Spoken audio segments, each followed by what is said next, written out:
Hello to whoever joined. I didn't mute us, so just a moment. I'm going to go ahead and go live. Here we go. And I hear a little echo, but okay. All right. Hey, everybody. Happy Wine Wednesday. I hope your day has been fabulous and that you don't hear the echo I'm hearing. I'm just kidding.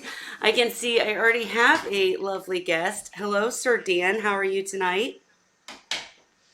I'm still just as tired, mean, and ornery as ever.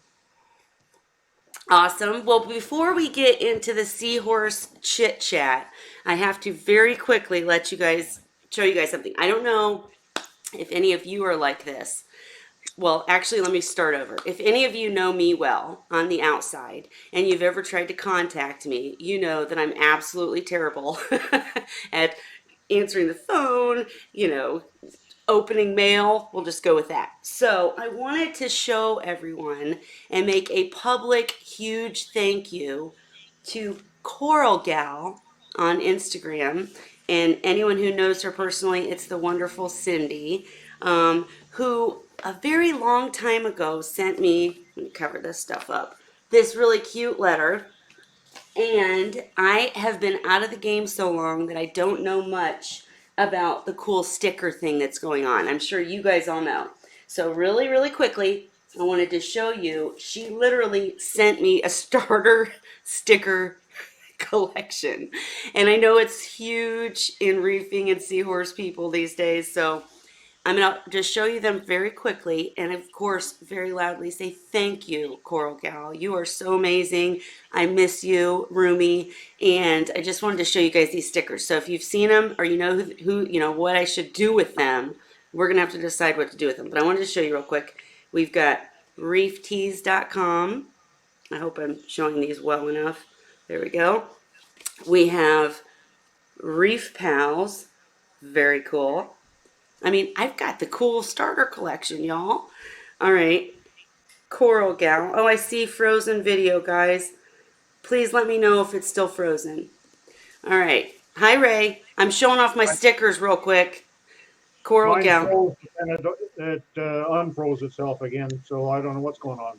Okay, well, hopefully you guys are seeing the stickers is all I care about. I'll yell at the kids in a minute to get offline, but we got another Coral Gal. This is really cool, you guys. So I need some tips on where you guys put your stickers, because she really hooked me up. Like, who is this dude, y'all? Why do you want stickers?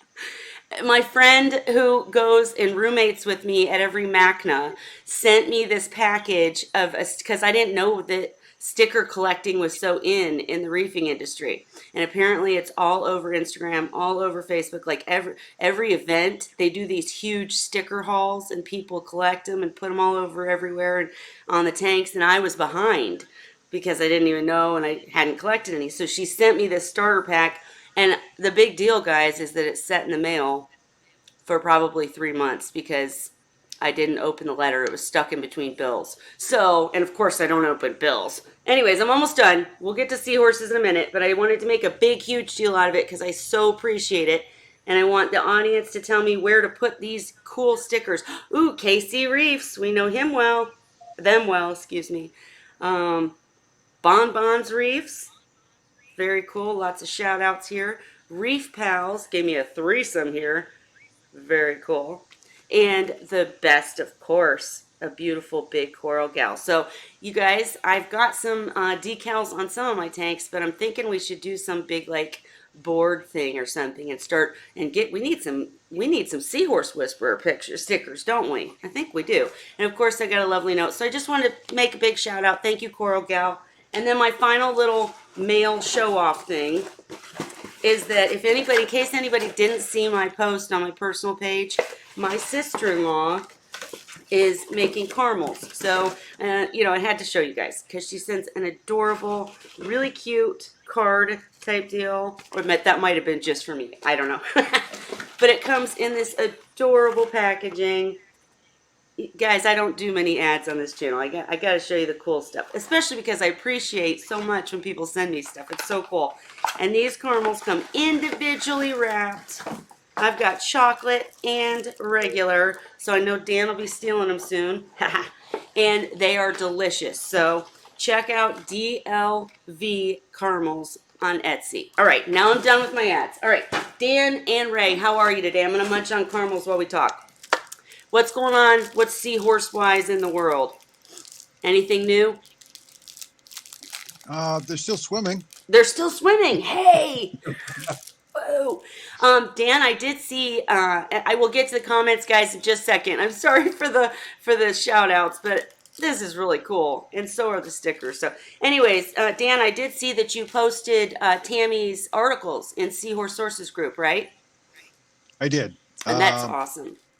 I had permission before, but instead of posting, I just thought it would be more polite to link them to her website. But since the website was down, I didn't have Right. the information. So when Ray posted the link, I went up there and grabbed the info and put them into a PDF and posted them. That way, people can copy them, download them, or what have you. Made sure that she had the credit for them and all that good stuff. And I had to go back and look at some of the other articles. There's a couple of other articles that I'm interested in putting up there, but I didn't have time. It was time consuming doing that. Because essentially I had to put it into Word, format it, and then get rid of all the HTML and all the other crap that Word makes it a pain in the ass to deal with. And Sure. finally got it to where I could put it into a PDF. But I think anybody who hasn't read that should read it and should take it to heart. There's a lot of good information there, and I think it's really critical for long-term uh, health and vitality of the seahorses to follow the protocols that are outlined in that. Absolutely. And I'm mentioning to you, Dan, and to, I guess the audience that Tammy Wise, is who we're talking about, folks, actually went to the Sing Bio. That was, well, it was quite a few years ago, but she came back with some really, in fact, some of the information that she used to write her articles is information that she got from that um, from attending that, I can't think of the right word, conference, I guess. And so I had asked her a very long time ago, and she actually sent me all of that information, like the scientific side of it. Tammy's articles are the ones that anybody in the audience should read because they're fantastic at actually explaining what, instead of being all sciencey. But for you, Dan, or maybe Cheryl or Chris or somebody, I do have those articles, and she gave me permission to share them. So maybe I'll shoot them to you or something in case they could be of use, or you think they'd be good for common folk. I don't know, but Well, anyways, I sent her several hundred articles. huh? The bios, the SIGNAFID bios, which is geared towards the public aquaria and scientists, and Right, not to the hobbyist. right, She hasn't been to just one. She's actually been to a couple of them, maybe more than that. Um, and she's a much better writer than I am. And for a long time, I okay, wanted to write articles on the frozen food, but I never got to it. And when she got into it, we had a few discussions about it, and I sent her a bunch of information on it. And um, she did a very, very good job of writing those articles. yes. So everyone, check them out. They're in Seahorse Sources group. There's a post about it, and then they're linked up in in the files. Dan, is that where they are? Yeah, they're in the files. They're PDFs, and they're pretty easy to find. And the information is invaluable because most people don't think about it in the same way, in a way that they should. The analogy I like to give people: if you went and bought some fresh shrimp and stuck it in the fridge for a week, would you eat it? Right. And most people won't. And then the question is why? And for the same reason you wouldn't is the same reason that the fish shouldn't. Um, And most people don't realize that the normal freezer temperatures that we have at home are not cold enough for long-term storage for frozen fish food. Um, the fatty acid, the fats will still go rancid even though they're frozen if it's not a low enough temperature. And most people can't pull that off. I know we've had that discussion before. You'd need like a serious ice chest type deal, or one of the big time. Well, Yeah, I forget what the exact number is, but it's lower than what we can achieve on a typical Right. home freezer. I've got a chest freezer that's turned all the way down. It's at minus 14 Fahrenheit. And that's close, but it's still not close enough. Right. Um, and as much as possible, I try not to load up. I have to, in a commercial world, you have to buy things a little bit differently than sometimes you do as a hobbyist, but we try not to load up except just before hurricane season. We'll go ahead and put extra in case a storm comes. We keep it on hand so that the supply chain doesn't present a problem. Right. I do want to say hello to everybody in the comments, but Dan, just to make sure we get the point across, for the fact that we can't really pull it off in homes sucks. But knowing that it degrades, more quickly, and we just don't have as long, and we're not doing what we could, is we can't really do much about that. So for the home aquarist, what is the typical range that you would suggest as far as keeping foods in the freezer? If they are, if following Tammy's guide, they need to be purchased. You need to look at what you're purchasing, who you're purchasing from. She's got all that information and what happens to it. But doing the best that we can, what's the longest that someone should keep foods at home in a freezer? I recommend not keeping it over a month, and ideally, I would, like to keep it shorter. Part of the problem Sure. that happens to the hobbyist side, if you're buying it from a retailer, the Right. retailer's gotten it from a wholesaler may have gotten it from another wholesaler or got imported in. And as Tammy article shows, sometimes when you go to buy it, it's already in poor shape. Yep. And um, the other thing that comes out of that article that people should be aware of is there's a lot of people that like to take frozen food, divvy it up, and then refreeze it, and that's Mm. real bad for the food. Really? So, okay, Yes. so if someone's making homemade foods, like we don't do that much in the Seahorse, side, but in the reefing world, I know that a lot of people will make their own foods. And if they're buying fresh, that's different, but just don't add in any of this frozen stuff, right? Is Well, the freezing process itself destroys some of the tissue, right. and the the manufacturers, the people that we buy the frozen food from, have the capability of flash freezing, where they freeze it, really fast. And if we had that capability, it'd be a different story. But the typical home freezer is going to freeze it over a longer period of time, and Sure. that's some of the tissue will break down during that process. Well, I hope that I can someday work out a good schedule with Nuri from PE Mysis, because I know that they've put so much work into flash freezing on the docks and all of that stuff. So hopefully he'll come and share that information with us soon. It's just hard working out a schedule, guys. You know how it is. Everybody's so busy. Really quick, before we go on, I want to say hello, Mermaids Reef. Welcome. We're so glad to have you tonight. If you have a sticker, send me one because I'll add it. And hi, Christopher, Lucy. I'm so glad that you came tonight. I miss you so much, but I hate that you're having such internet trouble. I'm going to have to come find a way to hook you up. I don't know what, but I'm going to find a way. And did I miss anything else? I think that's it. Christopher, also, yeah, I was speaking of communications, I was slacking on communications. So, this week we'll communicate a little better. I'm sorry, sir. All right. Anyways, anything else you wanted to say about the food and the articles that you think needs to be said, Dan? No, well, the other thing that comes out of the articles is to really look at the food before you purchase it and try to find yourself a good supplier. Mm-hmm. Um, you know, the, Unfortunately for the local stores, most stores, if they don't have a high turnover, they buy the product and they put it in their freezer. And a lot of times when you get there, it's already gone.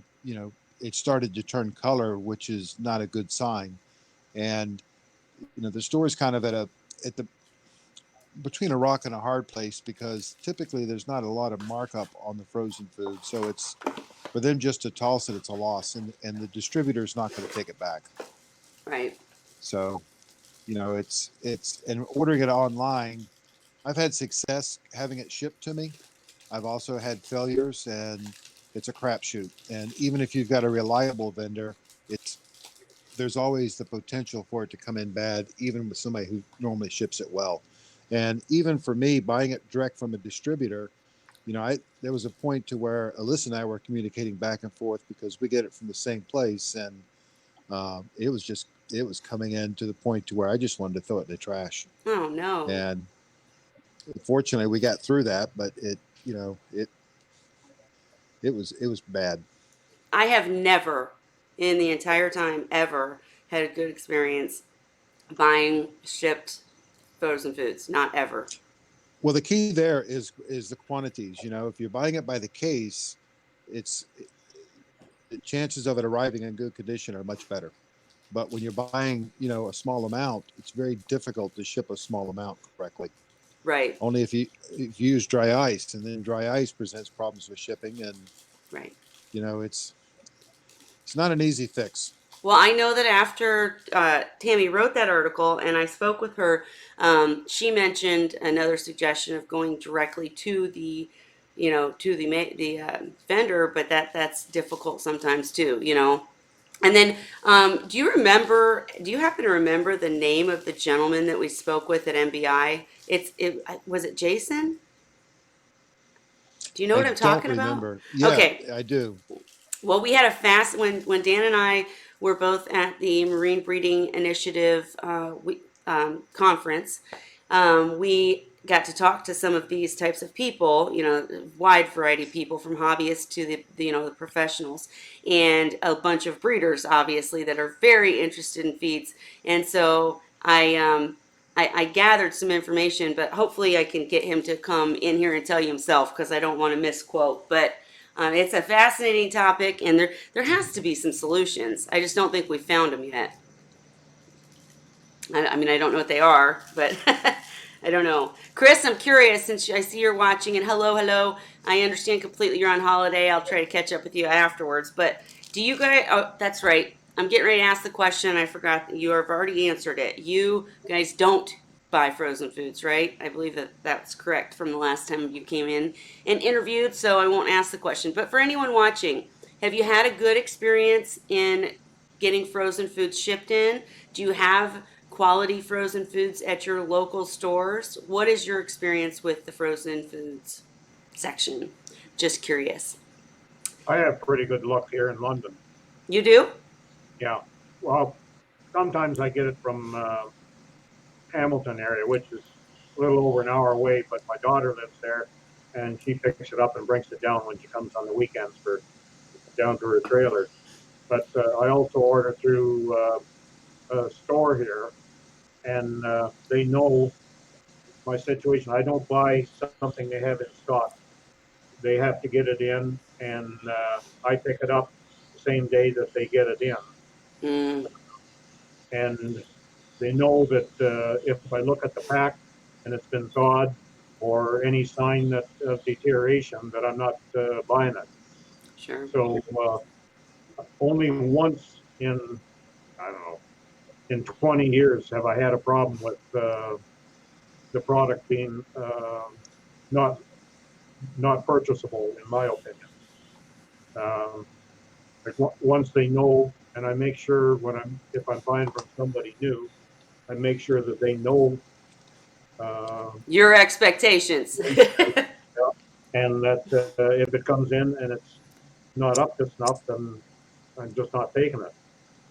And that one time, I had to use my live brine for a bit, and I used frozen brine that I picked up just to get me by until another shipment come in. But the thing is, I was able to work around the situation of that one time where I did have bad batch. Well, that's The a only other that's a time great. I had that problem is I ordered the Hikari mysis, and what came in was the Hikari jumbo mysis. Ah, And I can't even get my abdominalis to eat it. Well, that's interesting that you mentioned that because Edson, hello, welcome. He just asked what our opinion is on feeding ghost shrimp to Erectus. And ghost shrimp are the bigger shrimp, correct? If Lucy can see, oh, I see she's answering now. Um, Curious though, because I know Lucy messed with a bunch of different shrimp. Have either of you ever fed ghost shrimp? Well, the problem with ghost shrimp is there's no real matter. They're just a ghost. No.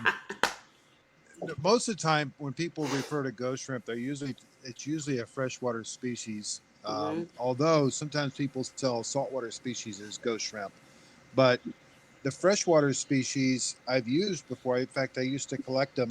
Um, Very easy down south to collect them in any shallow waterway.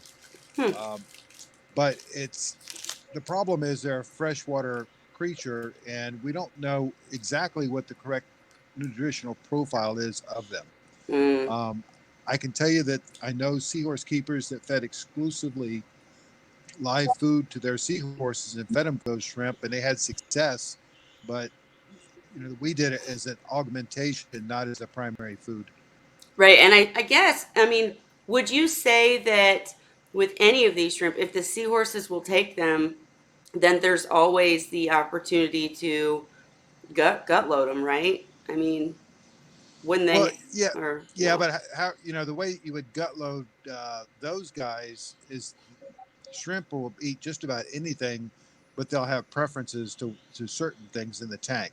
Mm. You could gut load artemia and feed that to them. You could feed them um, copepods. You could feed them, flake food or pellets or anything else, and they'll eat all that stuff. Hmm. Um, the Edson, what's interesting about ghost shrimp is that even though your live fish store have them in regular salt water, you can put freshwater ghost shrimp in salt water, and they'll often live in the salt water.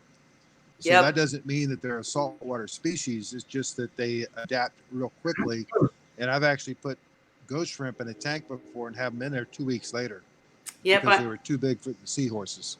I'm sorry, I didn't mean to interrupt. I had a lionfish, a dwarf lionfish, for not long enough. I missed that little sucker. But anyways, I used to really get a kick out of. I know this makes me probably terrible, but I that used to be my favorite thing because he'd come up and he'd eat a few from my hand.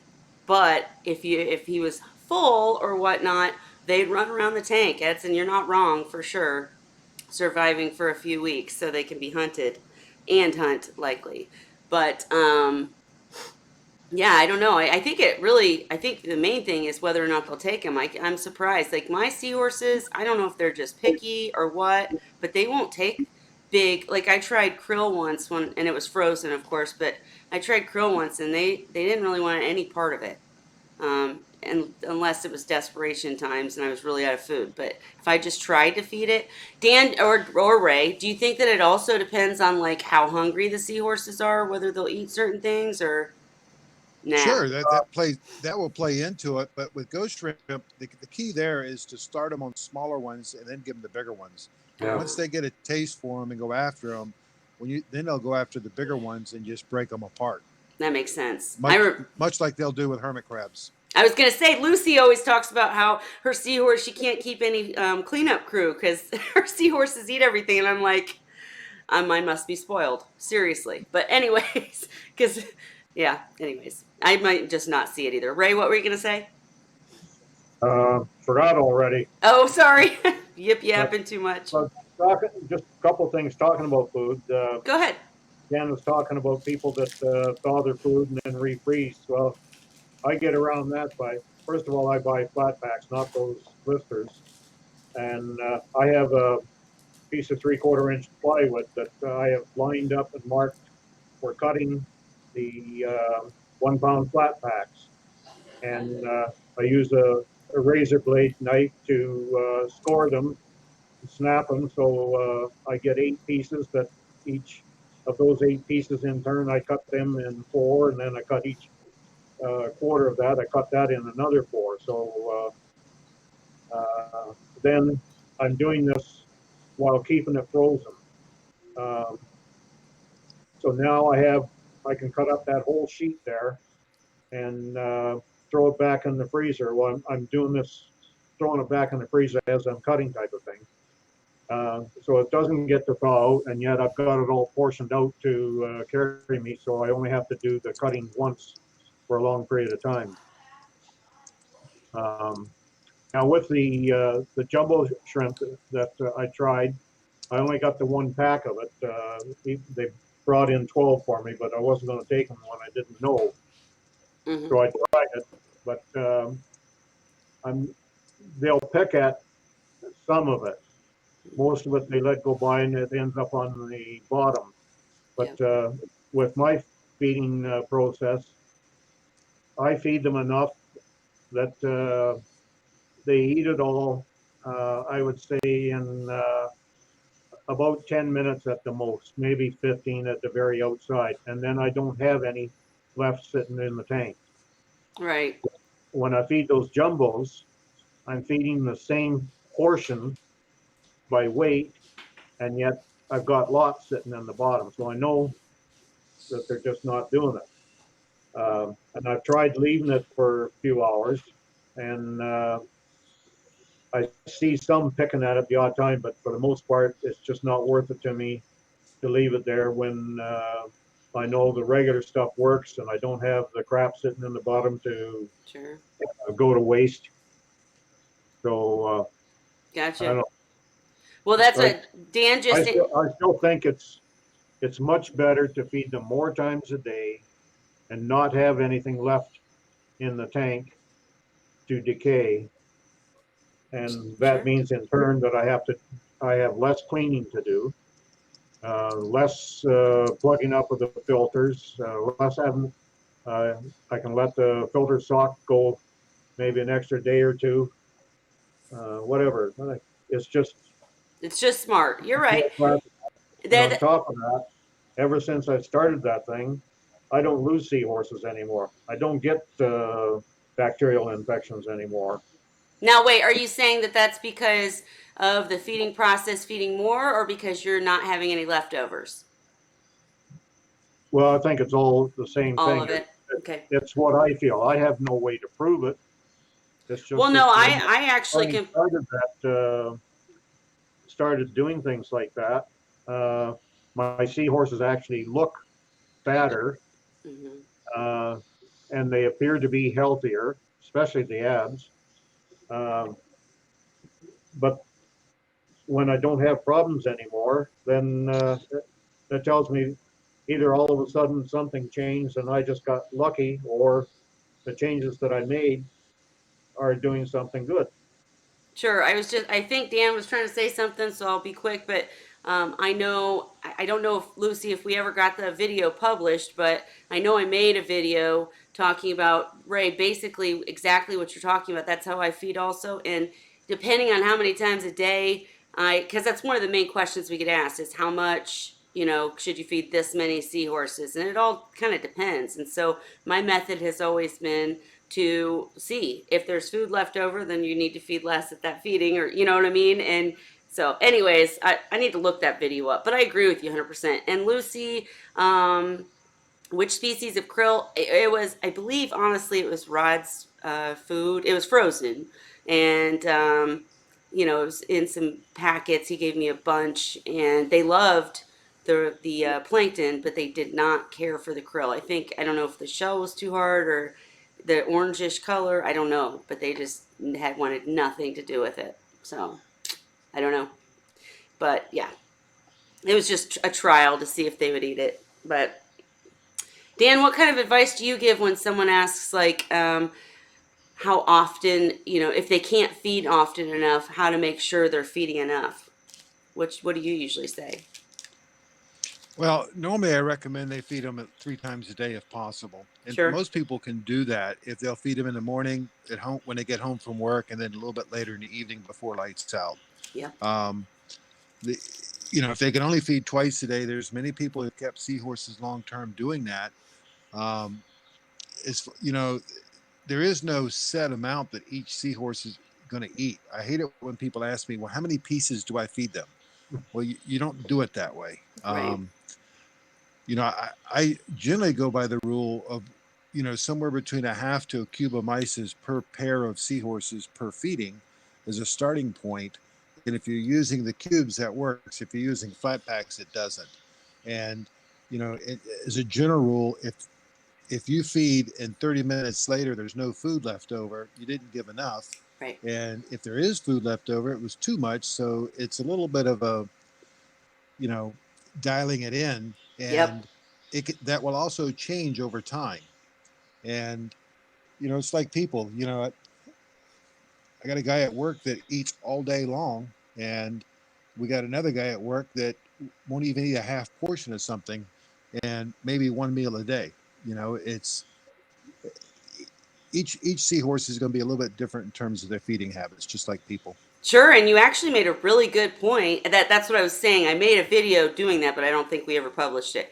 Anyways, but no, you made a great point about depending on the time period too, because I'm guessing that seahorses are just like humans too. Like, a 5-year-old will only eat, so much and is pretty picky. And then when they hit teens, like my 12-year-olds, boy, they'll eat anything in the house and want more. And then when they get a little older, they can't eat that much. So I bet it changes even in the, how old they are too.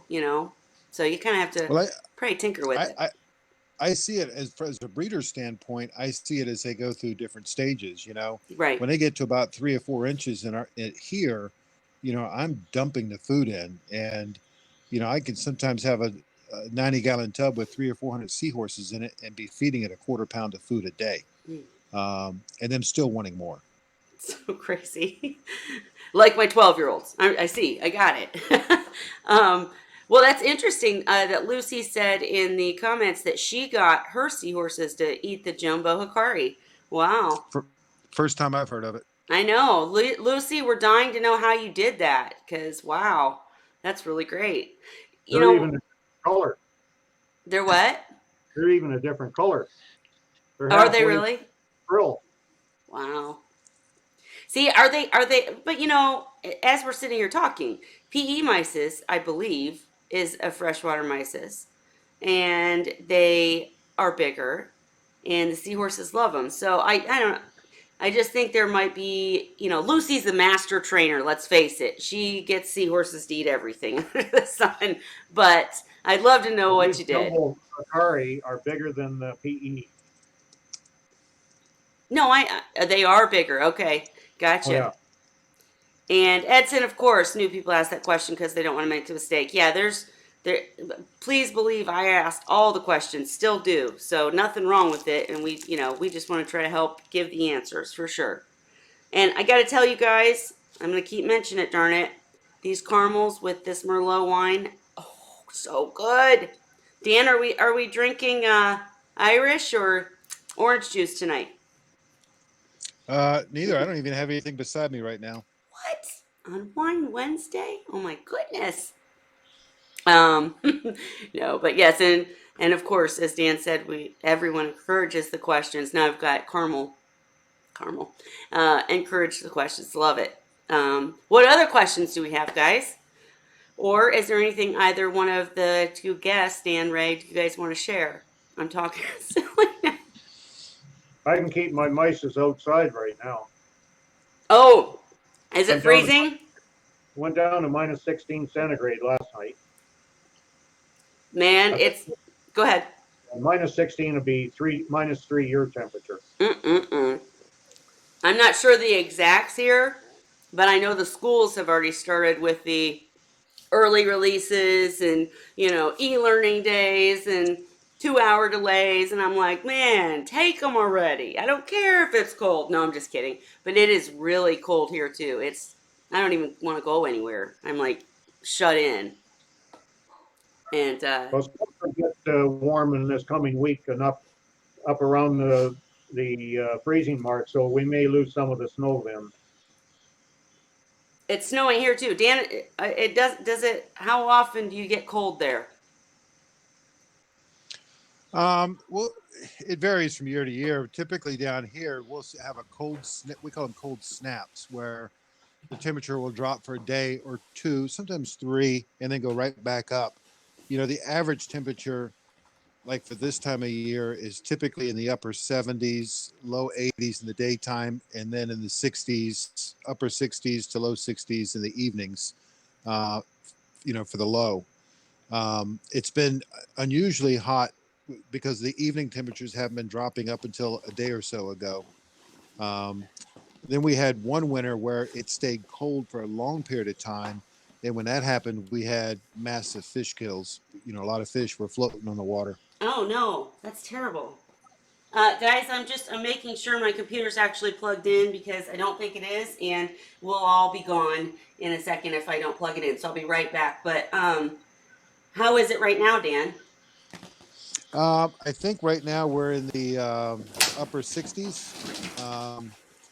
This big Arctic blast that's coming through, for us really isn't an Arctic blast. I think there's one night we're going to see below 60 degrees and like 59 or something like that. And, the daytime is still pretty warm. It's still, in the 70s and low 80s. Okay, I And then missed. we'll be Sorry, go ahead. then we'll be right back up to the mid 80s in no time. I missed most of it because I had to go plug in, but I heard 70s and 80s, and now I'm jealous. That really sucks. And Well, Chris, the thing is that while Dan gets that nice weather and I get the freezing temperatures, I don't have to put up with hurricanes. this is true. No, but I'm if it gets cool enough, I'm gonna have to put socks on with my flip flops. Oh, jeez. I'm over here in like a robe and a blanket and clothes and everything else, 3 layers every day, and you're talking about flip flops. And Well, Christopher, go I'm ahead. sitting on the back porch with a t-shirt and a pair of shorts and flip flops. Oh, To give that's you an so idea. not fair. That is I've been so having not snowball fair. fights with the grandkids. You had a snowball fight with the grandkids? Well, not this year. Like the grandkids, Oh. they're like the youngest ones are 19 now. So Oh, I was gonna uh, say I could see you out there. I bet you won. one of the grandkids, she's down in the States now. She's at the University of Maine on a 4-year hockey scholarship. Nice. So Very nice. Christopher, I wish you were here with us getting drunk. Dang it. But drink on with the coffee. I'm ready to talk about that vacation you're taking to America soon. But anyhow, okay, so what else is going on with everybody? Now we've actually got Lucy here. Lucy, if you can, in the comments, if you're still here, let us know, how you're doing. I hate that you're still having internet stuff, but um, love to see you here and would love to hear how you're doing. And Mermaid's Reef, if you're still hanging out, I'll definitely take that sticker and would love to know where you're at in your journey of reefing. If you're just a mermaid or whether you're taking care of a reef or you're seahorse infatuated as I am. So let us know. We definitely want all the comments and let she's us know. talking about converting the reef tank to seahorse tank, Oh, wanting to know if there'd be any risk to conversion. really? I missed that completely. Oh, okay. I just saw it now. Sorry, guys. Mine must be delayed. Ray, do you want to take Done that? done Dan? proper done properly. I have no issue with it. I've had many customers who've done it. The key is that you go through the tank very well. Make sure you get out anything that's bad for seahorses. Lower the temperature down to where the seahorses like it, and then sometimes you have to adjust the flow a bit. Um, but I really don't see any issue with doing that. And the question was actually taking a currently running reef tank and turning it into seahorse. That was the question, just to be Yep. clear. Hmm. I think I'd be tempted to let it run fallow for a while just Yeah. in case there's any parasitic form in there that you want it to die off. Let it run without anything in it Well, before adding the seed. I'm somewhere in the middle of their two statements, and my only thought, I don't think that, I think you could be definitely successful with, turning it into a seahorse tank, but based on your comment, that you would put your fish into another tank, if you're going to do another tank, why not just leave the reef a reef and do the another seahorse tank? It just would be my thought, if that's what you meant and that's what you were planning. Um, because the stinging LPS would all have to be transferred. It just sounds like a bigger job than if you're going to set up another tank anyways. Might as well just set up a seahorse tank. Is my thought. But Dan, actually, would you contradict that with any kind of cycling thoughts? Like meaning, and a more No, I've established had many. tank would be better. Sorry. Well, I've had many customers do this successfully. Yeah. It just takes some going through the tank and paying attention because a lot of times a reef tank will have some little crabs and the other thing that a lot of people freak out with seahorses that is the old bristleworms and stuff. But um, if the temperature is brought down, everything is moved, um, and you allow it to run for a couple of weeks and observe, make sure that you've got everything out. I really don't see a problem with doing it. Sure. I've just seen too many people successful with it. And as far as what you were saying, Kelly, it makes sense if you're just setting up another tank. But sometimes people, you know, are upgrading their reef to a larger reef tank, or Uh, there's other reasons why that tank is becoming available. sure. Okay, you guys, I hate to do this, but it's telling me my battery's running low. I'm going to try to plug this computer in somewhere else. So, chit chat. Sorry, chit chat. What the heck is going on? I'm going to guess West Michigan is probably pretty cool right now too. Sorry, I didn't catch that. Something's cool. I said I'm guessing that being in West Michigan, that's pretty cool up there right now Okay, too. Well, that's a little bit I figured it out. I got south it. of me.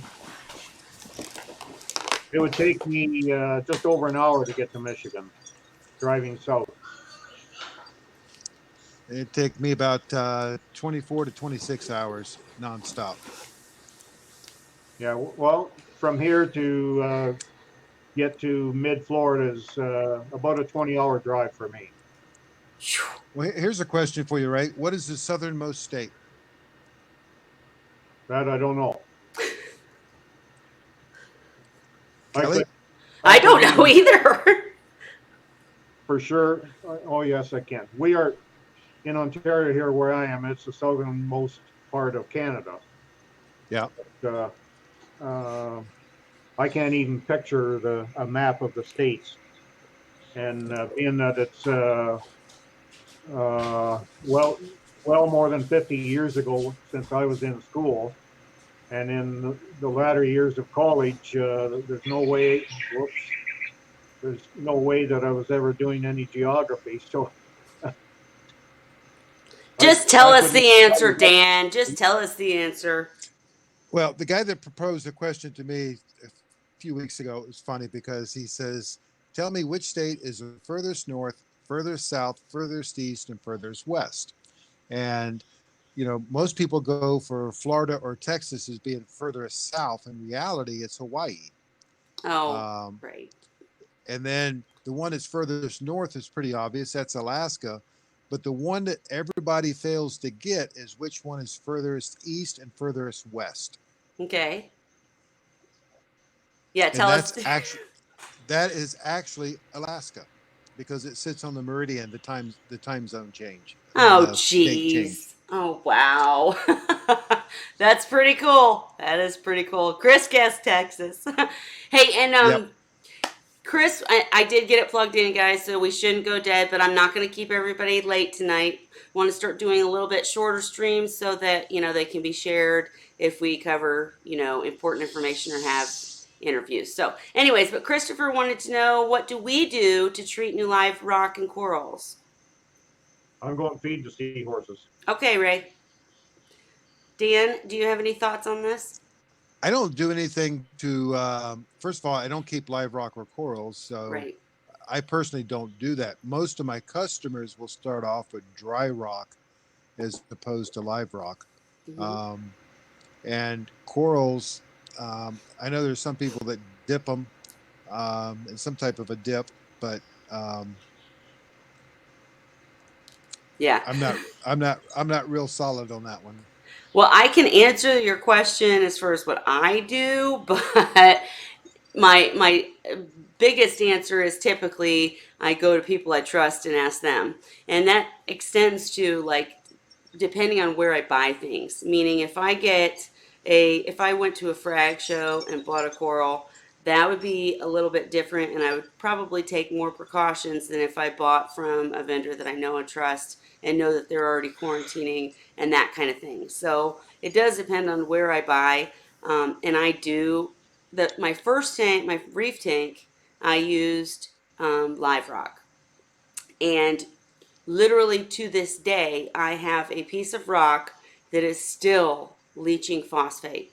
So depending on why you're asking the question, like if you're asking for, depending on what you're trying to avoid, if it happens to be algae or, the nuisance algae or phosphate levels that are really high, I'm always going to say dry rock, and that's my 2 cents. But I know, a lot of people will go to really extreme lengths, like, recycling the rock, bleaching it, etc. And in that case, I'm just like, why not dry rock? But Dan, a lot of people have, and I did actually experience it myself, that cycling dry rock takes longer, because it Sure it has does. nothing in it. So, Right. well, That's I'm throwing it out there. that is correct because you're starting with nothing in there.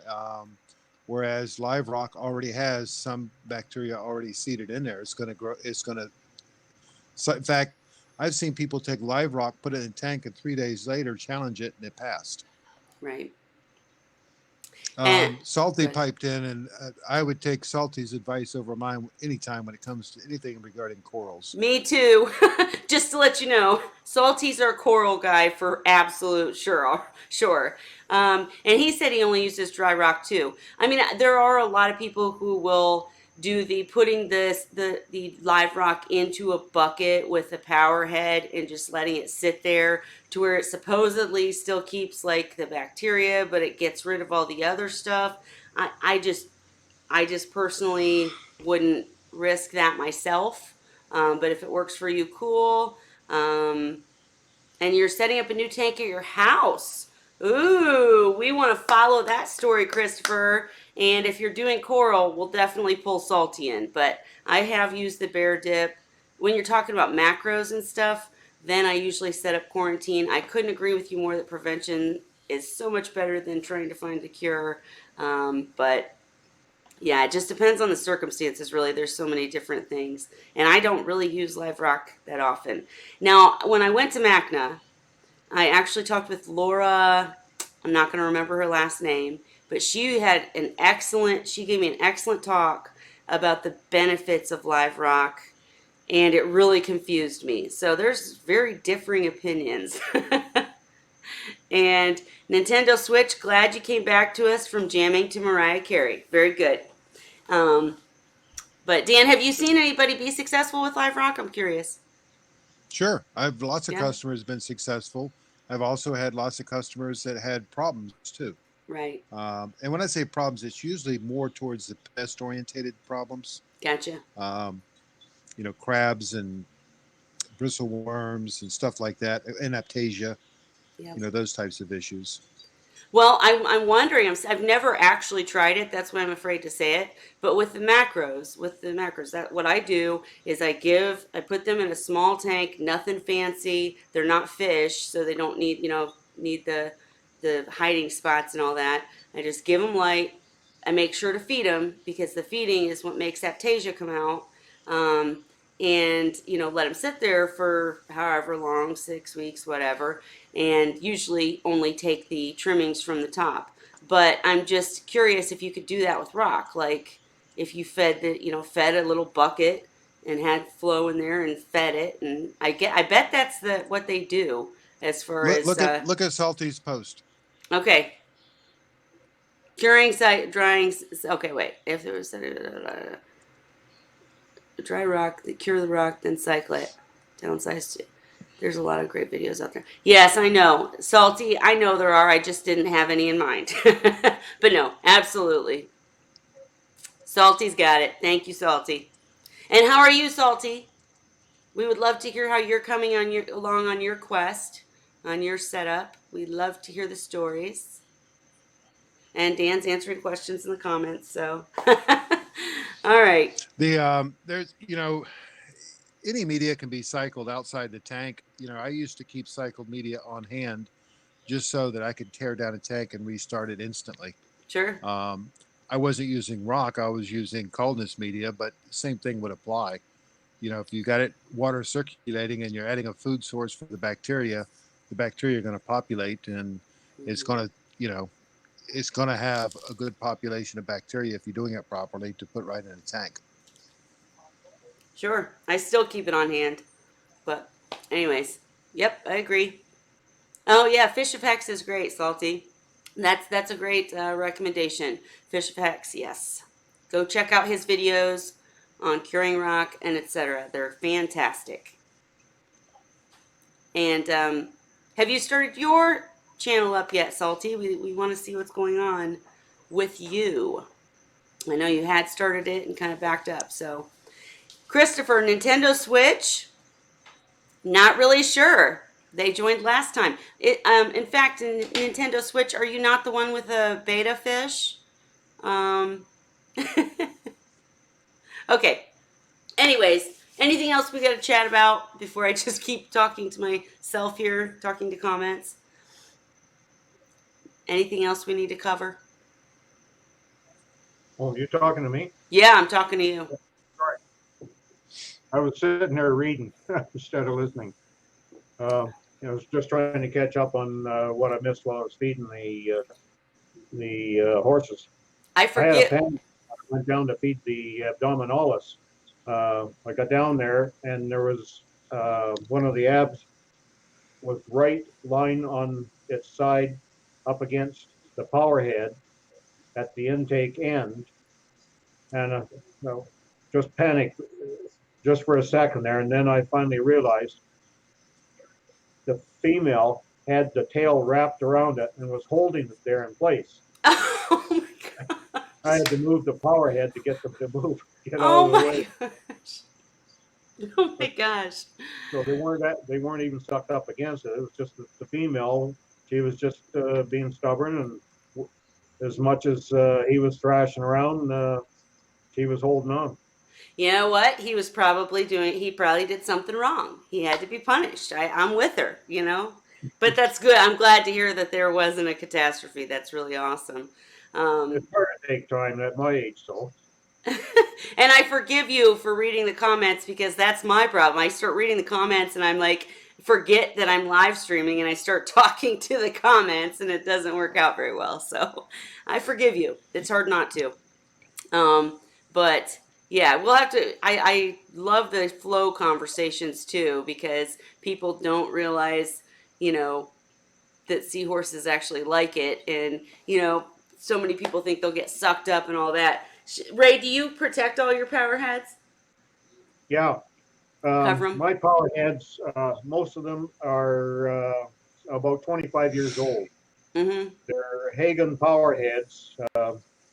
They were called 802. Now they're AquaClear something or other, but they're a 400 gallon per hour power head, and you can put quick filters on, and which each tank has a quick filter, so I can filter it, or I can change that filter and clean it every couple of days, and quite simply. But I have so many more power heads that I leave in there that are some of them on timers, some not on timers, and I get a lot of extra flow with those. But I take hydroponic baskets that they start seedlings in, Mm-hmm. and I use a glue gun and I glue them on the bottom over the intake of the power head, and that works fine. Yep. It's big enough that their tails don't get anywhere near it, and they can't get sucked up against it. So, and I Yep. figured I've had these power heads all these years, and they perform quite well. Why should I spend money getting something that's newfangled and expensive and maybe problematic? Well, I mean, you know, not many people have that luck where equipment lasts that long. I have to replace everything all the time, but hats off to you. And if you've got something that works, you know, for sure, a system that works, yeah, heck yeah. I What's have a heater in one of my brine shrimp tanks. It's a 200-watt heater that I bought in summer of '94. Jeez. Now, sincerely, okay. Here's the last question, unless we get questions in the comments, because I do want to keep it shorter this time, guys. But I'm asking Dan now because you know I'm just curious. What is a piece of equipment that you've had the longest? Like, is there anything that you've had from the very start? Um, Well, I have some pumps that are 15 years old. Really? Um, I've got some skimmers that are 15 years old. Of course, all my tanks and stuff like that. I mean, those are a given. Um, Do you guys think that it's just that quality went to poo lately? I mean, because anything you buy these days, maybe I'm cheap. I probably buy the cheap stuff. That might be part of it. But man, nothing lasts that long for me. well, I say I have some of the pumps that started when I was, from when I first started, but you know, I have one or two of those out of a dozen. Um, Mm. it's not like they all kept working, continuously. Oh, okay. Um, some of the, I don't know. I've had some high end pumps like on my water towers, and I get 3 years out of them, but they're outside. And since I've switched to the DC variable speed pumps, I'm getting longer longevity out of them than I am anything else. Mm. And some of the pumps I replaced a long time ago, I replaced not because they were failing, but because of energy use. Um, I forgot how long ago it was, but I did sat down and did the math, and at the time I was running via aqua pumps, and I replaced them. I can't remember the damn name of the pumps, but the energy use, the payback was 1 year after buying the pumps for the amount of energy they would save me, and I ran them for a good 5 or 6 years after that. So, um, Gotcha. I'm listening to you. I you just know, was I, I curious. I have I have some equipment that I've had to rebuild. I've had some pumps that I've replaced the impeller on them, or things like that. My air pumps I've replaced. I've rebuilt them a couple of times. Um, I you rebuild know, air pumps also. yeah. Well, these were linear air pumps with pistons. Um, it was the hard part was figuring out how to take the damn things apart, and the Sure. fact that they'd been together for 10 years before I took them apart. Jeez. Um, Well, I just but it think you was guys are both fortunate that not only have you gotten good products, it seems, but you've got the smarts to, take these things apart and fix them. For someone who's new or not into doing, the fixing and etc., man, I certainly have to replace things way too often. Curious to anybody in the comments, what brands or vendors or etc. do you buy from that just the quality seems to last longer? Than others. What were you going to say, Dan? the other thing that I do is when I have a piece of equipment that goes out, I've got a box that has pumps. I have a box that has this and a box that has that, and I used to have a whole. One time we were using a bunch of small air pumps, and I had a whole bunch of those. And when I have something that goes wrong, a lot of times I can pull another piece of equipment and pull parts from it and get it going again. So Yeah, a see, little bit, I wish I was that little bit, smart. yeah. Well, a little bit different for me because I have so much of it. Hmm. I did see Mermaid Reef comment that wait, you guys are talking too fast. You had seahorses when you were 16, or a seahorse when you were 16, and lost it to an ice storm. I'm so sorry to hear that. I've had one of those horrid, awful experiences. I get it. It sucks. Don't let it knock you off the horse, though. Get back up on there, girl, because it's amazing. I love seahorses. You already know you've done it. And the fact that you have so much experience, your question earlier, really, I don't think you'll have any trouble either way you decide to do it because you already know how to deal with the reefing side of it. So glad to see you aboard. And let's see, another comment that you have a little power head and heater that have been downgraded to mixing buckets after 7 years. Right, I have a few of those too. They're missing all the attachments. They're just the poop shoop shoes that spin the water. I hear ya. And Dan, you said you're mostly running Jabeo now. Yeah, Really? That yeah. that just shocks me. In fact, when I played around with a couple of pumps when I first got them. They've changed them around since I got the first couple of pumps, but um, what I've done now is I've gone to much bigger pumps because I can dial them back. and Right. it gives me more flexibility in terms of moving them later on to different tanks and stuff. But um, so far, I haven't had any that I've had to take offline. Um, I haven't had to replace any of the controllers as of yet. Wow. They, I probably have about somewhere close to about 10 of them running currently. That's awesome. And I know I'm salty. I know you're a fan. You've corrected me multiple times. Thank you. And as I want to be very clear, I run Jabeo pumps all over my house. Love the DC series, DCS series, whatever they are. They are just awesome. Love it. Exactly what Dan was just saying, that you can, make them do whatever you want, basically. And I really love the wave makers too, because, the feed modes and the price point and etc. I really like them. I just know with the wave makers in particular, I personally have had issues. But you also have to remember that I'm covering them. So that very likely affects something as far as, just the whole thing. It probably affects it. And second of all, I did let the tanks go a little bit. So a few of them got a little algae growth that I should have gotten off quicker than I did. So, there are reasons. It's likely my fault. Good products, agree. I'm also running some other DC pumps. I'm running a Vectra, Ecotech Marine Vectra on one of my saltwater towers, and I got another pump that I forget what the brand name of it is now. But the reason I went to those pumps was because they were capable of higher head pressure. Ah, gotcha. They were a lot more expensive, for the same. If I could have put one of the Jabo or however you pronounce it pumps in place, I would have spent about $100. These I spent $300 and $400 a piece on them. And so, I mean, sincerely, aside from obviously you just mentioned head pressure, but do you think that they're pretty much equivalent aside from that? Yeah, other than that, I don't see any big difference. Hmm. The key to those is, one of my towers, I got to pump the water 150 feet to the house and then through all the piping and everything, and it goes up to the roof and then back down. So there was, 100 feet of 3/4 inch pipe is, a fair amount of pressure. Gotcha.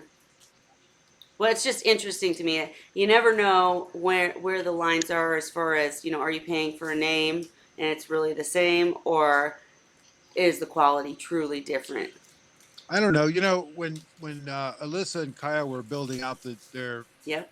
their building, Kyle and I had many conversations about different pumps and different things, and he was very set on going with certain pumps because he felt they were more bulletproof than others. And Sure. it's hard to argue that point. If you can afford to go with a higher end pump, generally speaking, it's you know as a rule, if you're paying more money, you're getting a better product. But um, for what he was spending on a pump, I can replace it twice with a Jabo for the same money.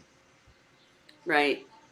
I know it. I mean, it does absolutely depends on where you're at, what you're doing, and if you can do it, do it. Sure, nothing wrong with it. But I think it's great that Dan, you, and Salty, and everyone does talk about the fact that some of the smaller or better priced brands are still good. There's nothing wrong with them, so they work. And Mermaid's Reef, I'm so excited. I hear you. The kiddos at home and able to feed. I'm with you 100%. And we'll be so happy to have you join and talk more about it. Be sure to join Seahorse Sources group on Facebook if you're over there. I'm sure you are. But we can't wait to see how things go for you. And we always want to help. But yeah, okay, all right, guys. I said it, and now I'm rambling, and it's almost 9:30. So I am gonna cut it off. But unless anybody has anything else they need to discuss, burning desire time. No drunken. No, I'm just kidding. Not even gonna say it. All right. Anyways, nothing else, gents. All Nothing here. right. Okay. All right. Well then, guys, I'm gonna call it. But we will see you next Wine Wednesday. I'm gonna put my little sticker on my glass, and I'm gonna cheers you with that. But you guys say goodbye. Goodbye. Happy Wine Wednesday, everybody. Uh, Cheers.